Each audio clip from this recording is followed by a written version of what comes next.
we'll be talking about diabetic foot infections.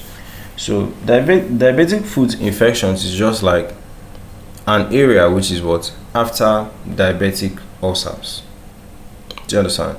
Because before you have an infection, you must have had a wound, which is like an open area, and that's basically what the site of entry for the microorganism. So diabetic foot infections is what we have next. So you said that it's actually one of the most serious complications of diabetes, and it often develop from untreated or poorly managed foot ulcers. So you have had foot ulcers for a while now, and treatment has not been nice, you understand? So you can have infections coming in. So there are infections that occur in the skin, soft tissues, bones, or joints of the foot of people that have diabetes. So usually starts from a small wound or ulcer, and the ulcer becomes big. Okay, so it could be small and bacteria will infect it, and the bacteria could be the things that will actually trigger it becoming much more big. So severity range from mild superficial infections to deep. Okay, also limb-threatening infections of the bone, okay, such as osteomyelitis. So causes and risk factors is what? Neuropathy, so loss of sensation, poor circulation, reduced blood flow, hyperglycemia, high blood sugars, weaken the immune system.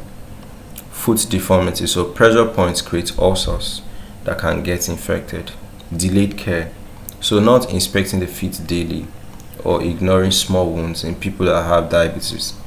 Before you know, the wound will start getting big. So symptoms, there's a lot of redness or swelling or warmth around the wound. Of course, those are the 5 pillars of inflammation, right?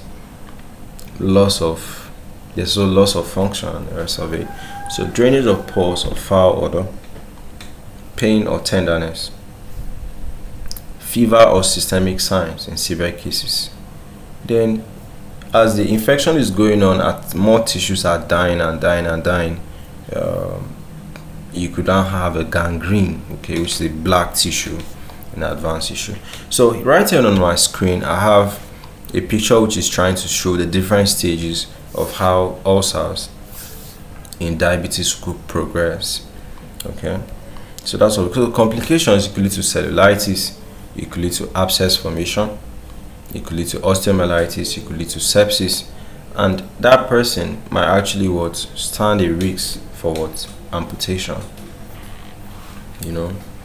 So management is early recognition, wound care, cleaning and debridement. Okay, antibiotics, because you don't want the infections to come in, so it could be preventing. Then offloading, so reduce pressure, and such people will be wearing special types of shoes, and always they should be exposing that place for air. All right, so surgeries could actually drain the abscess. Then take care of the root cause. What is a root cause? A root cause is what? There's so much sugar in the body, so you try to reduce the levels of sugar in the body.